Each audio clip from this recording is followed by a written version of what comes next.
Hello नमस्कार दोस्तों, स्वागत है आपका आपके अपने YouTube channel fiction our classes में। दोस्तों अपन बात करते हैं 12th फिजिक्स की और उसमें चैप्टर 3 अपन ने स्टार्ट किया और लगभग 2 क्लासें अपन ने कर ली और लास्ट की जो क्लास थी उसमें अपन ने अपवन वेग के बारे में पढ़ा। अपवन वेग की अपन ने उत्पत्ति की, गतिशीलता के बारे में अपन पढ़ चुके हैं। तो आज की अपनी जो क्लास है, थर्ड क्लास, तीसरी जो क्लास में, इसमें दोस्तों अपन एक बहुत ही प्यारा पोर्शन और बहुत ही प्यारा टॉपिक और बहुत ही इंपॉर्टेंट एग्जाम की दृष्टि से वो पढ़ने वाले हैं। और वो अपना टॉपिक है दोस्तों ओम का नियम। उसकी अपन उत्पत्ति भी करेंगे और फिर अपन प्रतिरोध की बात करेंगे दोस्तों। चलो अपन लिख देते हैं यहाँ पे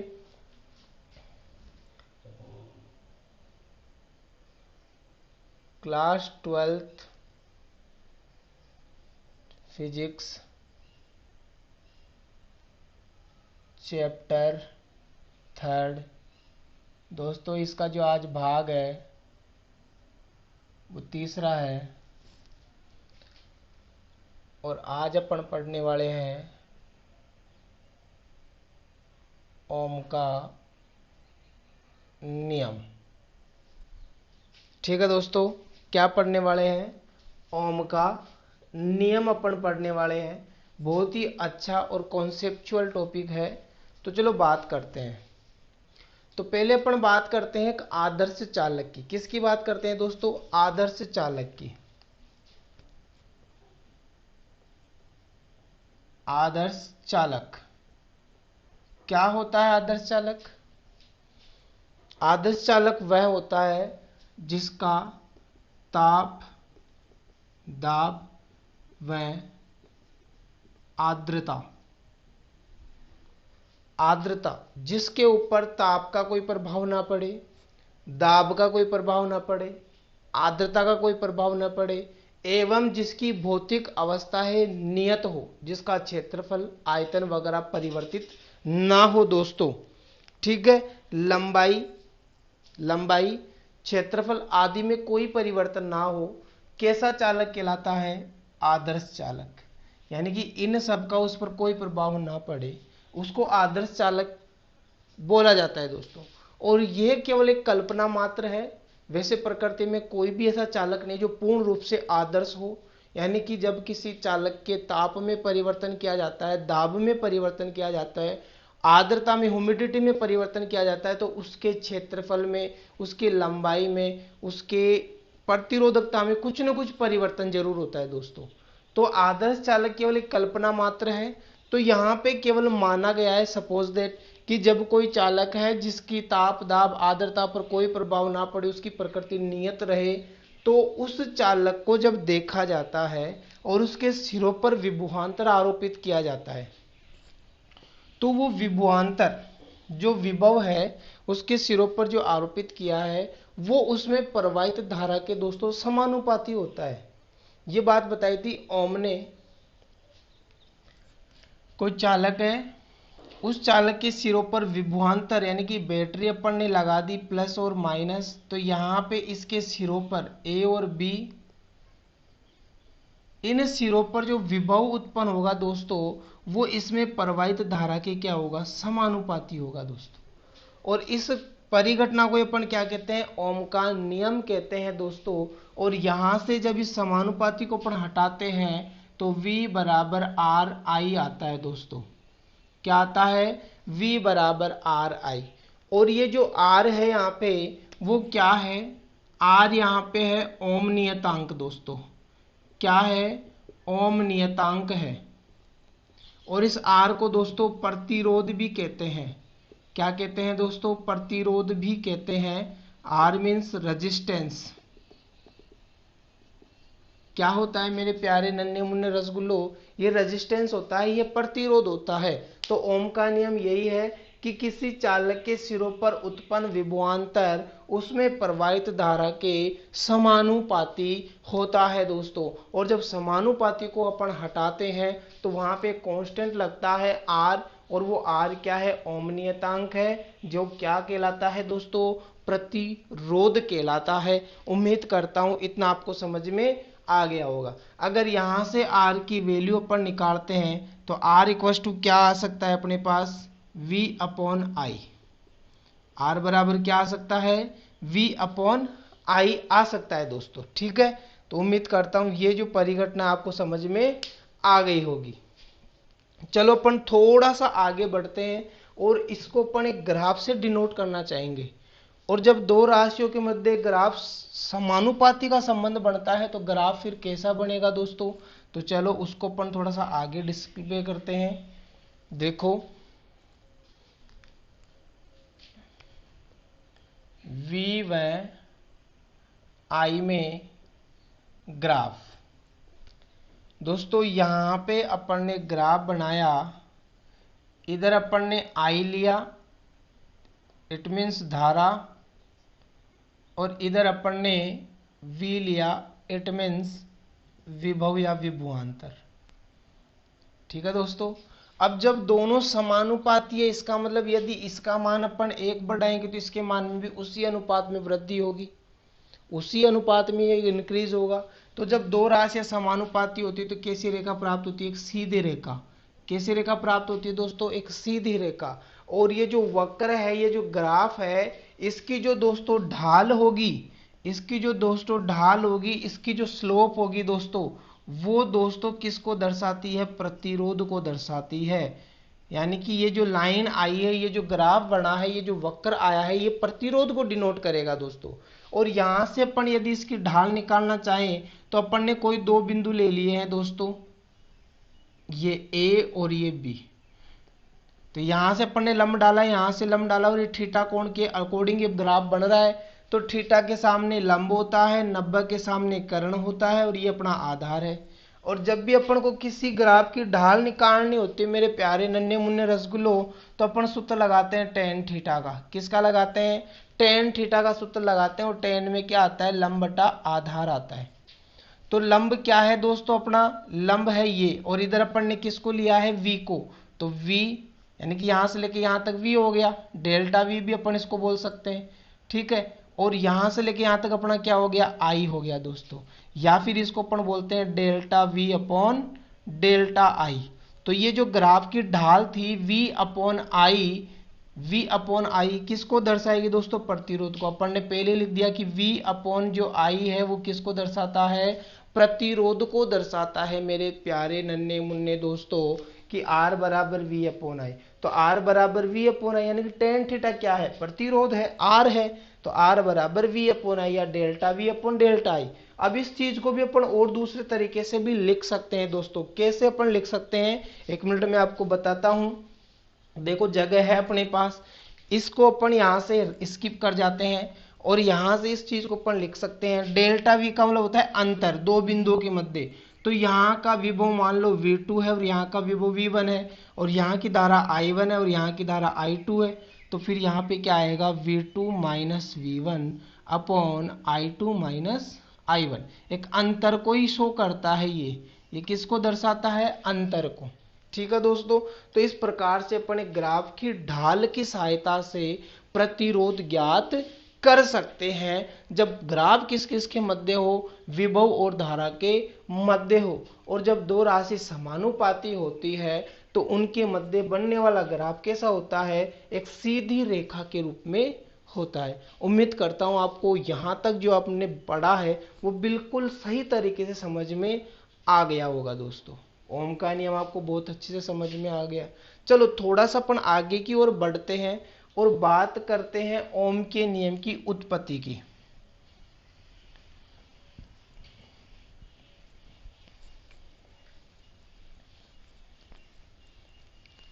देखो दोस्तों, अपना जो अगला टॉपिक है वो है ओम के नियम की व्युत्पत्ति। दोस्तों इसको उत्पत्ति भी बोलते हैं, इसको व्युत्पत्ति भी बोलते हैं। अपन को जो ओम का नियम है V बराबर आर आई वो ड्राइव करना है, वो अपन को उत्पन्न करना है दोस्तों, वो अपन को व्युत्पन्न करना है, वो कहाँ से बना है ये अपन को चेक करना है। तो चलो अपन स्टार्ट करते हैं। अपने पास एक संबंध आया हुआ है, V नो दैट धारा व अपवयन वेग में संबंध। क्या आया हुआ है दोस्तों, I बराबर NeAVD, ये अपने पास आया हुआ है NeAVD। दोस्तों यहां से इस A को अपन बटा में भेजेंगे तो ये क्या बन जाएगा, I/A बन जाएगा क्या, बराबर NeVD अपने पास बचेगा। और I/A दोस्तों J कहलाता है, क्या कहलाता है, J, NeVD। J बराबर क्या होता है, I/A होता है धारा घनत्व। अपन पढ़ चुके हैं कि एकांक क्षेत्रफल में प्रवाहित धारा क्या कहलाती है, धारा घनत्व कहलाती है दोस्तों। उसको अपन क्या बोलते हैं, करंट डेंसिटी बोलते हैं, धारा घनत्व बोलते हैं। अब ये अपने पास एक फॉर्मूला आ गया और अपन को पता है भाई ये जो Vd होता है, Vd ये बराबर है E/τ/m। Vd बराबर क्या होता है, E/τ/m। इसको अपन ने इक्वेशन नंबर फर्स्ट मान लिया और इसको अपन ने इक्वेशन नंबर सेकंड मान लिया। इस Vd का मान उठाकर यहां पे रखेंगे तो इक्वेशन 1 में 2 की वैल्यू तो क्या आएगा, J बराबर ये Ne तो ऐसे कैसे इनटू Vd की वैल्यू क्या है, E/τ/m। तो दोस्तों J बराबर क्या बन जाएगा, Ne²/m गुणा E। क्या बन जाएगा दोस्तों, J बराबर Ne²/m बराबर क्या बन जाएगा मेरे प्यारे मित्रों, E बन जाएगा।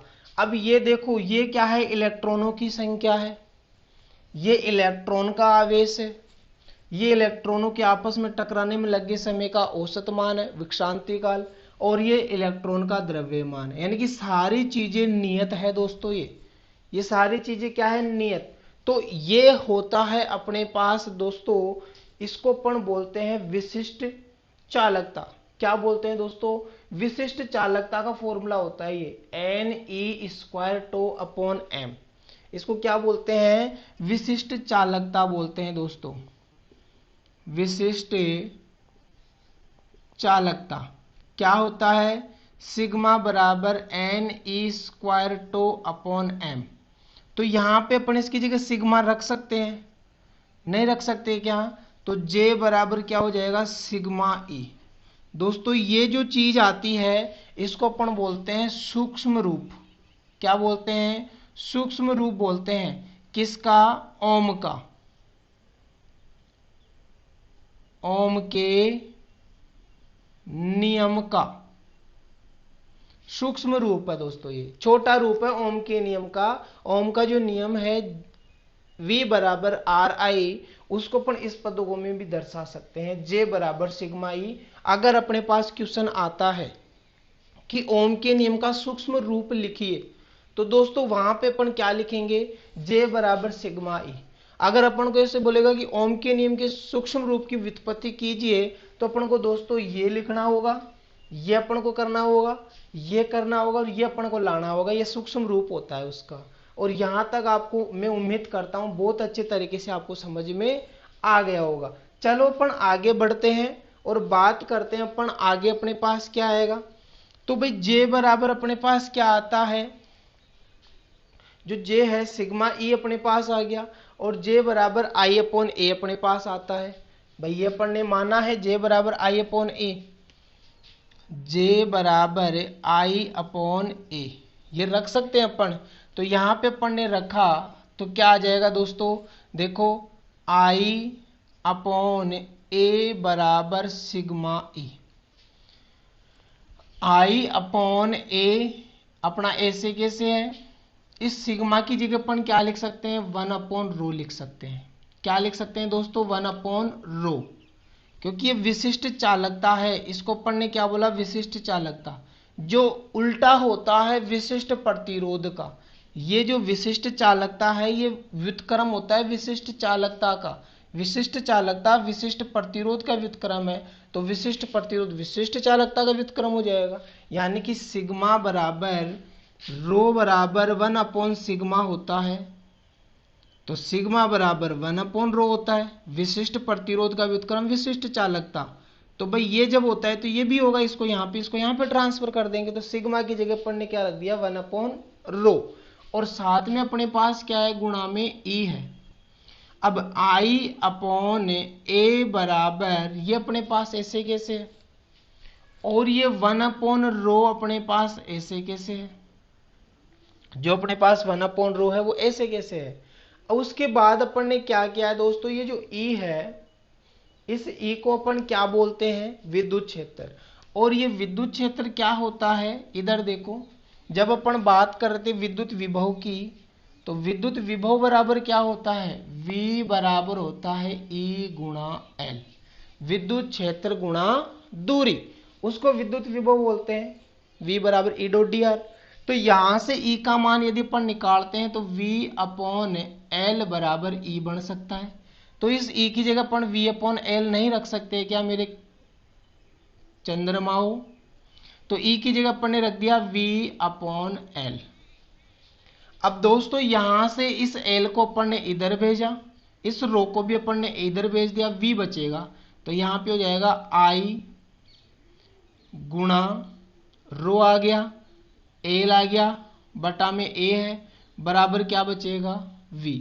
अपन ने इसको लिख दिया I, और ये जो सारा सिस्टम होता है ना दोस्तों, रो L अपॉन A, ये होता है R, प्रतिरोध होता है। जब अभी प्रतिरोध पढ़ेंगे तो अपन को समझ में आएगा कि R बराबर रो L अपॉन A होता है। तो ये क्या है, प्रतिरोध है, R है, ये R का सूत्र होता है रो L अपॉन A, बराबर में क्या चल रहा है, V। अब इस चीज को अपन कैसे लिख सकते हैं दोस्तों, V बराबर RI, और यही किसका नियम था, अपने ओम का नियम। इसी को अपन ने क्या बोला था, ओम का नियम कहा था दोस्तों। तो ये ओम के नियम की क्या होगी मेरे प्यारे नन्हे मुन्ने रसगुल्लो चंद्रमा के टुकड़ों, ये ओम के नियम की उत्पत्ति हो चुकी है। ओम के नियम की क्या हो चुकी है प्यारे दोस्तों, उत्पत्ति हो चुकी है। और ये जो जुगाड़ है ये आर होता है, अभी जस्ट अपन पढ़ने वाले ही है, प्रतिरोध अपन पढ़ने वाले ही हैं, तब आपको समझ में आएगा कि ये वास्तव में प्रतिरोध का सूत्र है। यहां पे लिख देते हैं अपन, आर बराबर होता है रो एल अपॉन ए, ठीक है। तो ये अपने पास किसका नियम आ गया, ये ओम का नियम आ गया, अर्थात ओम के नियम की क्या हो चुकी है, उत्पत्ति या व्युत्पत्ति या ड्राइव डेरिवेशन अपन बोल सकते हैं, हो चुकी है दोस्तों। और समझ में आपको बहुत ही प्यारे तरीके से आ गया है, क्योंकि अपन ने एक बहुत बढ़िया बात अपन ने सीखी है, और बहुत ही सोच समझ के अपन ने निर्णय लिया है कि बोर्ड की जो पेपर होगा, एग्जाम होगी, उसमें जो पेपर आएगा उस पेपर की खोपड़ी में अपन को छेद करना है दोस्तों। और पेपर की खोपड़ी में यदि छेद करना है तो हर एक चीज, हर एक कॉन्सेप्ट अपना क्लियर होना चाहिए। मैं ये चाहता हूं, आप बोर्ड के पेपर की खोपड़ी में छेद क्यों करते हो, आप डायरेक्ट नीट और जेई के पेपर में खोपड़ी में छेद करो ना दोस्तों। अपन का टारगेट वो रखो कि अपन नीट और जेई में सिलेक्ट हो, और उस पेपर की खोपड़ी में अपन को छेद करना ही करना है बिल्कुल। अब हिंदी मीडियम वाले भी आईआईटी, जेई और नीट क्रैक करेंगे दोस्तों। क्यों करेंगे, क्योंकि मेहनत वो करेंगे। अगर उनके सपने बड़े हैं तो राह में कुछ भी दिक्कतें उनको नहीं आएगी। आप समझ रहे हो मेरी बात, बिल्कुल समझ रहे हो क्या। चलो, ओम के नियम की उत्पत्ति हो चुकी है, कुछ चीजें अपन ने यहाँ पे सीखी है। वो चीजें क्या है, एक तो ये विशिष्ट चालकता, ये सब अपन पढ़ेंगे दोस्तों। चालकता पढ़ेंगे, विशिष्ट चालकता पढ़ेंगे, प्रतिरोध पढ़ेंगे, विशिष्ट प्रतिरोध पढ़ेंगे। जस्ट अपन स्टार्ट करने वाले। चलो बात करते हैं प्रतिरोध की, इसको हटा देते हैं, कुछ चीजें नई नई आई है, वो सीखना जरूरी है। देखो,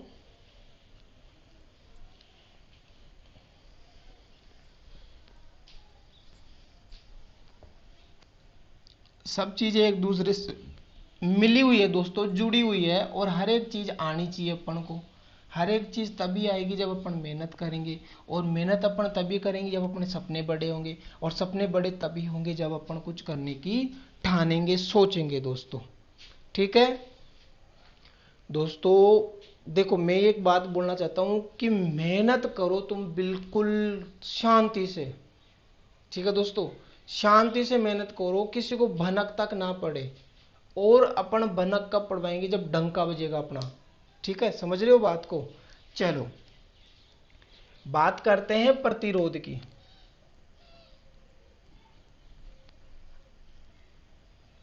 प्रतिरोध दोस्तों वीडियो में आपको अगर किसी भी चीज से रिलेटेड, किसी भी बात से रिलेटेड कोई दिक्कत है, प्रॉब्लम है, समझाने से या लिखने से या विजिबिलिटी से या साउंड से, जिस भी बात से आपको रिलेटेड कोई कोई प्रॉब्लम आती है, तो आप तुरंत उस चीज को कमेंट सेक्शन में जरूर बताओ दोस्तों। उससे क्या होता है दोस्तों, एक तो अपनी जो क्लास है उसमें इंप्रूवमेंट आएगा, दूसरी अपन को वो चीज क्लियर होके दिखेगी, तो अपन ऑटोमेटिक अपन को मजा आएगा। क्योंकि कई बार क्या होता है, वीडियो चल रहा है लेकिन आवाज थोड़ी सी ऐसे आ रही है उठपटांग सी, तो अपना मन नहीं करता फिर पढ़ने का। तो जो भी चीज आपको लगता है कि सर यहाँ पे कुछ होना चाहिए, क्योंकि दोस्तों मैं आप लोगों से सीखूंगा, आप मेरे को बताओगे, आप मेरे गुरु हो, आप मेरे गुरु हो, मैं आपका गुरु नहीं हूं। आप मेरे को बताओ कि सर ऐसे नहीं ऐसे करो, कि ऐसे नहीं ऐसे करो, तो वो चीज फिर अपन करेंगे। अपन मिलकर एक बहुत तगड़ा धमाका करने वाले हैं, और परिवार है अपना, परिवार तभी बनेगा जब अपन साथ देंगे। अपन पढ़ रहे हैं रेजिस्टेंस। क्या पढ़ रहे हैं दोस्तों? प्रतिरोध पढ़ रहे हैं, रेजिस्टेंस पढ़ रहे हैं। देखो क्या होता है, इसको बहुत प्यारे तरीके से मैं समझाऊंगा। ये क्या है दोस्तों? रास्ता है। ये क्या है दोस्तों? रास्ता है। क्या है? रास्ता है, पथ है। रास्ता है या पथ अपन बोलते हैं। अब इसमें यहां पे क्या बैठे हैं? कुछ कुत्ते बैठे हैं। क्या बैठे हैं दोस्तों? ये जो पॉइंट पॉइंट अपन ने दर्शाए ना, ये दोस्तों कुत्ते हैं। क्या है? कुत्ते हैं। और यहां पे कुछ इंसान खड़े हैं, कुछ पुरुष खड़े हैं, कुछ महिलाएं खड़ी है, कुछ बच्चे खड़े हैं, कुछ नन्हे मुन्ने अपन खड़े हैं। अब होगा क्या दोस्तों, कुत्ते हैं रास्ते में। अब पुरुष तो क्या करता है, निकल जाएगा। पुरुष निकल जाएगा, कैसे न कैसे निकल जाएगा वो, दूरे दूरे करता हुआ, जो भी अपन वर्ड यूज करते हैं, हुट हुट डुर, ऐसे करके वो निकल जाएगा। चलो माना यहां पे 4 पुरुष थे, 4 निकल गए। महिलाएं यहां पे 3 थी, 3 में से एक महिला थोड़ी सी थी बलशाली, थोड़ी सी थी भीम की जैसे, वो निकल गई है, ताकतवर है, निकल गई है। 3 में से कितनी निकली दोस्तों? 1 निकलेगी, 2 भी बच रही है। बच्चे थे यहां पे 5। अब बच्चों की तो हिम्मत नहीं, भाई कुत्तों को देखकर निकल जाएंगे वो, तो बच्चे तो पूरे यहीं पे सिमट गए, बच्चे तो पूरे 5 के 5 यहीं पे रह गए। तो यहां पे कुल कितने व्यक्ति थे, कुल कितने यहां पे पर्सन थे? देखो 5 और 3 8, 8 और 4 12, भाई 12 थे। 12 में से आए कितने? केवल 5। 12 में से आए कितने? केवल 5। तो संख्या में क्या हुई दोस्तों? संख्या में क्या हुई? कमी हुई क्या? संख्या में क्या हुई दोस्तों? कमी हुई। संख्या में क्या हुई? कमी हुई। तो यहां पे संख्या के मान में कमी कौन कर रहा है? ये कुत्ते कर रहे हैं। ये जो कुत्ते हैं ये कर रहे हैं संख्या के मान में कमी। चलो भाई इसी बात को अपन रिलेटेड कर देते हैं बहुत अच्छे तरीके से। ये बात अपन को बहुत अच्छे तरीके से समझ में आ गई। भाई कुत्ते क्या है? इंसानों की संख्या में कमी करते हैं जब वो किसी रास्ते से गुजरते हैं और रास्ते में वहां पे बैठे हुए हैं। तो यहां पे क्या है मेरे प्यारे नन्हे मुन्ने दोस्तों? ये एक चालक है। क्या है? चालक है। अब इसमें यहां पे कोई कारक है, कोई बाह्य कारक है, कोई क्या है? कोई कारक है। अपन कारक लिख देते हैं डायरेक्ट। कोई फैक्टर है, कोई कारक है। और इस चालक के सिरों पर अपन ने धारा आरोपित कर दी, विभव आरोपित कर दिया। यहां से धारा प्रवाहित हो रही है, कितनी जा रही है? मान लो 20 एम्पियर जा रही है। अब ये कारक क्या करता है? कुत्ते का काम करता है। ये कारक किसका काम करता है? कुत्ते का काम करता है, और धारा के मान में कमी कर देता है। 20 एम्पियर धारा थी, यहां पे हो सकता है 17 एम्पियर ही पहुंचे। तो 3 एम्पियर की दोस्तों क्या हो गई? यहां पे कमी हो गई। तो ये जो कारक है जो कमी कर रहा है धारा के मान में, या धारा के मार्ग में रुकावट उत्पन्न कर रहा है, धारा के रास्ते में रुकावट उत्पन्न कर रहा है, अवरोध उत्पन्न कर रहा है। क्या उत्पन्न कर रहा है? रुकावट या अवरोध। तो इस रुकावट और अवरोध उत्पन्न करने वाले कारक को ही दोस्तों क्या बोला गया? ये जो कुत्ता है, ये जो गंडक है, इसी को दोस्तों प्रतिरोध बोला गया। क्या बोला गया? प्रतिरोध। सीधी सी बात है। अब देखो परिभाषा कि धारा के मार्ग में, धारा के मार्ग में आने वाला अवरोध, धारा के मार्ग में आने वाला अवरोध प्रतिरोध कहलाता है। धारा के मार्ग में आने वाला अवरोध क्या कहलाता है? प्रतिरोध कहलाता है। और ये सब क्या थे? राहगीर थे। राहगीर यानी रास्ते से जाने वाले। तो राहगीरों के रास्ते में आने वाला अवरोध कुत्ता कहलाता है। राहगीरों के रास्तों में आने वाला अवरोध कुत्ता कहलाता है। दोस्तों कुत्ते की परिभाषा बना दिया आज अपन ने, आविष्कार कर दिया नया, अपन को मेडल मिलना चाहिए, है ना। कुत्ता, उसकी परिभाषा अपन ने बनाई है। तो प्रतिरोध अपन को समझ में आ गया है कि धारा के मार्ग में आने वाला जो अवरोध है, जो रुकावट है, जो कारक है, उसको क्या कहते हैं? प्रतिरोध कहते हैं, रेजिस्टेंस कहते हैं। फॉर्मूला कहां से आएगा? चलो फॉर्मूले की बात करते हैं। दोस्तों फॉर्मूला अपना आएगा ओम के नियम से। अपन ने ओम का नियम पढ़ा था बहुत ही जानदार तरीके से। तो भाई वी नो दैट, इसको आर से अपन दर्शाते हैं। तो निरूपण वी नो दैट, वी बराबर आर आई और आर बराबर वी अपॉन आई, बटा में आ जाएगा। तो निरूपण, निरूपण पहचान किससे होती है? आर से। सूत्र आर बराबर वी बटा आई। मात्रक वोल्ट बटा एम्पियर, वोल्ट बटा एम्पियर। कुछ अच्छा नहीं लगा? कुछ अच्छा नहीं लगा?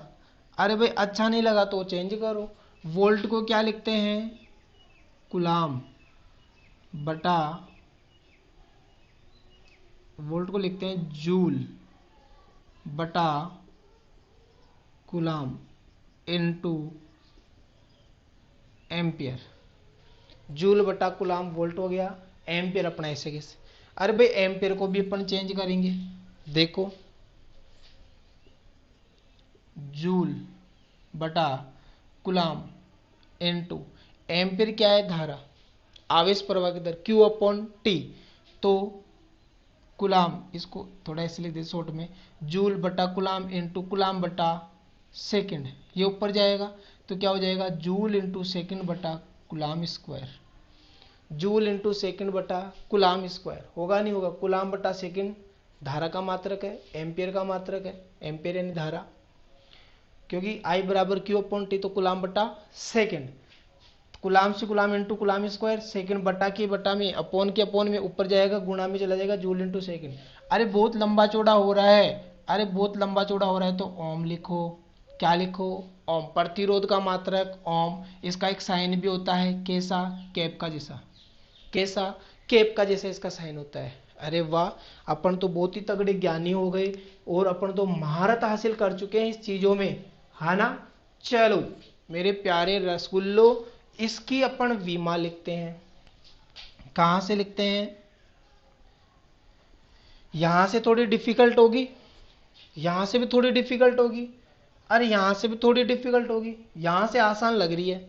जूल कार्य, कार्य की विमा होती है m1 L2 T-2। अरे वाह। सेकंड की होती है दोस्तों T1, बहुत अच्छी बात है। और कुलाम की होती है दोस्तों T1A1। स्क्वायर लग रहा है तो T2A2। ऊपर लेके जाओ, T1 से एक T1 कट गया, ये ऊपर जाएगा T-3, क्योंकि -2 और -1 तो बच गया ना, -3। तो क्या हो जाएगा? m1L2 T-3A-2। बताओ दोस्तों मजा आया नहीं आया? m1L2 T-3, ए ऊपर जाएगा तो माइनस का A-2। किसकी विमा है? प्रतिरोध की विमा है। किसकी विमा है? प्रतिरोध की विमा है दोस्तों। ठीक है, समझ में आ गया होगा यहां तक। चलो थोड़ा सा और आगे अपन चलते हैं, स्किप करते हैं अपना जो टॉपिक है वो। देखो क्या होगा दोस्तों, मिटा दूं?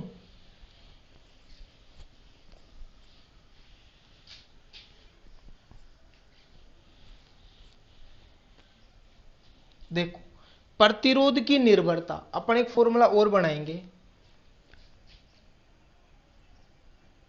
निर्भरता, या फिर कुछ विशेष बात अपन करना चाह रहे हैं, कुछ डिफरेंट अपन समझना चाह रहे हैं। क्या क्या डिफरेंट अपन समझना चाह रहे हैं दोस्तों? प्रतिरोध जो राशि है, जो आर है, वो अपने पास एक चालक तार है। अगर अपन इसकी लंबाई को बढ़ाते जाएंगे बढ़ाते जाएंगे बढ़ाते जाएंगे बढ़ाते जाएंगे तो प्रतिरोध का मान भी बढ़ता जाएगा बढ़ता जाएगा बढ़ता जाएगा। और जब एक राशि को बढ़ाने पर दूसरी राशि बढ़ रही है तो उसको अपन बोलते हैं समानुपाती। क्या बोलते हैं? समानुपाती, इनवर्सली प्रोपोर्शनल। प्रोपोर्शनल बोलते हैं, इनवर्सली नहीं बोलते, व्युत्क्रम नहीं बोलते, प्रोपोर्शनल बोलते हैं, केवल प्रोपोर्शनल। चलो, और जब क्षेत्रफल को बढ़ाते हैं, ये जो क्षेत्रफल होता है, चालक दिख रहा है, इसका जो आगे का यहाँ का जो क्षेत्रफल है, इसको बोलते हैं अनुप्रस्थ काट क्षेत्रफल, cross sectional area. Cross sectional area होता है, अनुप्रस्थ काट क्षेत्रफल होता है दोस्तों। तो जब इसको अपन बढ़ाते हैं, तार की मोटाई बढ़ाते हैं, तो क्षेत्रफल घटता है, और क्षेत्रफल घटता है, अरे समझो, तार की मोटाई बढ़ाते हैं, प्रतिरोध घटता है। तार की मोटाई बढ़ाते हैं, प्रतिरोध घटता है दोस्तों, क्षेत्रफल नहीं घटता है, प्रतिरोध घटता है, क्योंकि मोटाई बढ़ा रहे क्षेत्रफल तो बढ़ेगा, क्षेत्रफल बढ़ाएंगे तो प्रतिरोध घटता है। और क्षेत्रफल को कम करेंगे, तार जितना पतला करेंगे, प्रतिरोध उतना ही ज्यादा आएगा, उतना ही बढ़ेगा। तो बात क्या हो रही है? एक को बढ़ा रहे हैं, दूसरा घट रहा है, तो व्युत्क्रम की बात हो रही है। तो यहाँ पे क्या अपन ने दो बात लिखी? पहली बात है कि चालकों का प्रतिरोध लंबाई के समानुपाती होता है। चालकों का प्रतिरोध लंबाई के समानुपाती होता है दोस्तों। किसके समानुपाती होता है? लंबाई के समानुपाती होता है। दूसरी बात अपन बोलना चाह रहे हैं कि चालकों का प्रतिरोध अनुप्रस्थ काट क्षेत्रफल के व्युत्क्रमानुपाती होता है। चालकों का क्षेत्रफल अनुप्रस्थ काट क्रॉस सेक्शनल एरिया के इनवर्सली प्रोपोर्शनल होता है, व्युत्क्रमानुपाती होता है दोस्तों। दो बात अपन ने सीखी। ताप पर निर्भरता भी है, उसके लिए अपन अलग से क्लास लेंगे ताप पर निर्भरता की, क्योंकि वो लंबा पोर्शन है, इसमें अपन उसको इंक्लूड नहीं करेंगे। इसमें केवल दो इन चीजों को इंक्लूड करेंगे, एक तो लंबाई और एक क्षेत्रफल। ताप के लिए अलग से अपन क्लास लेंगे दोस्तों, ताप पर निर्भरता अपन पढ़ेंगे। तो यहाँ पे पहली बात क्या है कि चालकों का प्रतिरोध लंबाई के समानुपाती और चालकों का प्रतिरोध अनुप्रस्थ काट क्षेत्रफल के व्युत्क्रमानुपाती होता है। दोनों को एक साथ लिखो, समीकरण 1 व 2 से। तो R प्रोपोर्शनल L/A। जब भी ये चिन्ह आता है दोस्तों अपन हटाते हैं, और यहां पे एक नियतांक लगेगा रो, L/A। ये क्या है? प्रतिरोध। और ये रो क्या है दोस्तों? प्रतिरोधकता। क्या है? प्रतिरोधकता। या फिर इसको अपन क्या बोलते हैं? विशिष्ट प्रतिरोध। क्या बोलते हैं? विशिष्ट प्रतिरोध। अभी आया था ओम के नियम में, जब डेरिवेशन कर रहे थे, ये आया था नहीं आया था? अब पता चल गया अभी कहां से आता है ये R बराबर रो L/A। था कि नहीं था? ओम के नियम में अपन ने लागू किया था इस चीज को। तो ये जो रो है, ये समानुपाती नियतांक है। एक तो क्या है? एक तो ये नियतांक है, और एक अपन इसको क्या बोलते हैं? प्रतिरोधकता, या फिर विशिष्ट प्रतिरोध भी इसको कहते हैं। तो समझ में आ गया होगा प्रतिरोध पर विशेष क्या होता है, प्रतिरोध की निर्भरता, प्रतिरोध किन किन कारकों पर निर्भर होता है। तो अपन ने प्रतिरोधकता भी इसमें निकाल ली है। अब इसको भी अपन ड्राइव करेंगे, अभी इसके बारे में भी अपन डिफाइन करेंगे, इसको भी अपन डेफिनेशन में कन्वर्ट करने वाले हैं। तो अगला टॉपिक अपना यही रहने वाला है, प्रतिरोधकता। यहां तक आपको समझ में आ गया क्या मेरे प्यारे नन्हे मुन्ने रसगुल्लो? ये बता दो, आप तो आ गया आपको। चलो बात करते हैं प्रतिरोधकता की।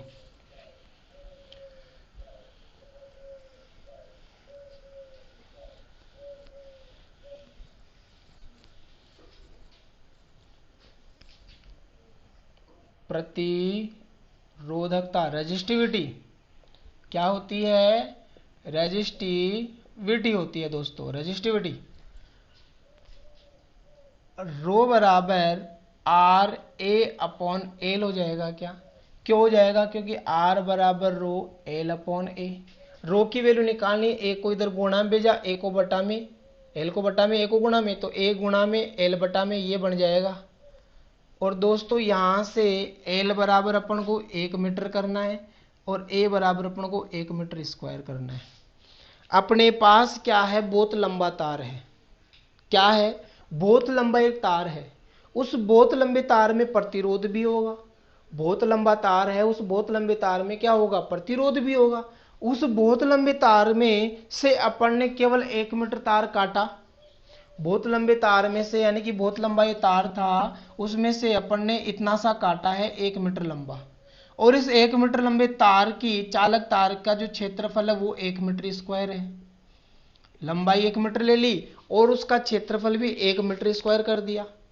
तो यहां से फिर उस इतने से तार में जो भी प्रतिरोध होगा दोस्तों, पूरे तार में तो था ही था, उस पूरे तार में से अपन ने इतनी सी लंबाई काटी है और इतनी सी लंबाई वाले तार में, 1 मीटर वाले तार में और 1 मीटर स्क्वायर वाले क्षेत्रफल वाले तार में जो प्रतिरोध होगा वही प्रतिरोधकता कहलाती है। वही क्या कहलाती है? प्रतिरोधकता। क्योंकि यहाँ पे वैल्यू रखेंगे अपन तो रो बराबर केवल आर बचेगा, क्योंकि इसका मान 1 कर दिया तो रो बराबर आर। परिभाषा क्या होगी? 1 मीटर लंबाई, 1 मीटर लंबाई या एकांक लंबाई वाले चालक एवं 1 वर्ग मीटर अनुप्रस्थ काट क्षेत्रफल वाले चालक में प्रतिरोध, यानी कि 1 मीटर लंबाई व 1 वर्ग मीटर अनुप्रस्थ काट क्षेत्रफल वाले चालक में उपस्थित प्रतिरोध या चालक का प्रतिरोध ही विशिष्ट प्रतिरोध कहलाता है दोस्तों। क्या कहलाता है? दूसरा नाम क्या है इसका? विशिष्ट प्रतिरोध। अरे है तो प्रतिरोध ही, लेकिन कुछ विशिष्ट है इसमें। अब विशिष्ट क्या है?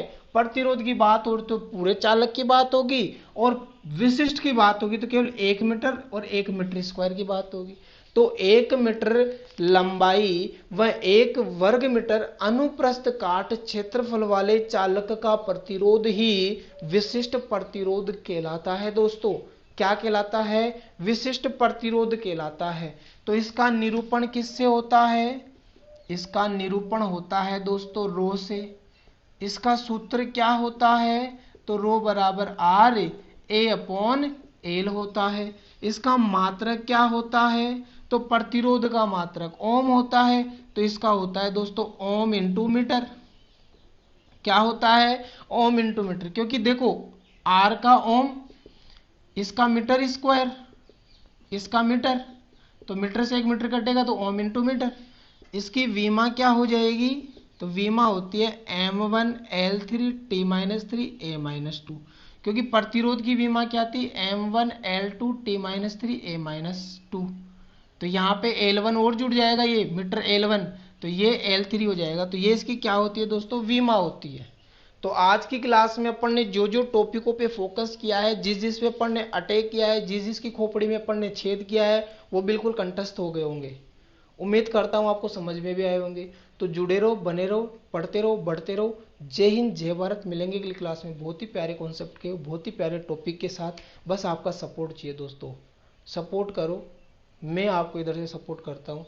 आपके सपोर्ट की मेरे को बहुत बहुत बहुत आवश्यकता है, और मैं आपका आभारी रहूँगा पूरी ज़िंदगी भर कि आपने प्यार दिखाया है अपना, आपने साथ दिया है मेरा, आपने हिम्मत बढ़ाई है मेरी। ठीक है दोस्तों।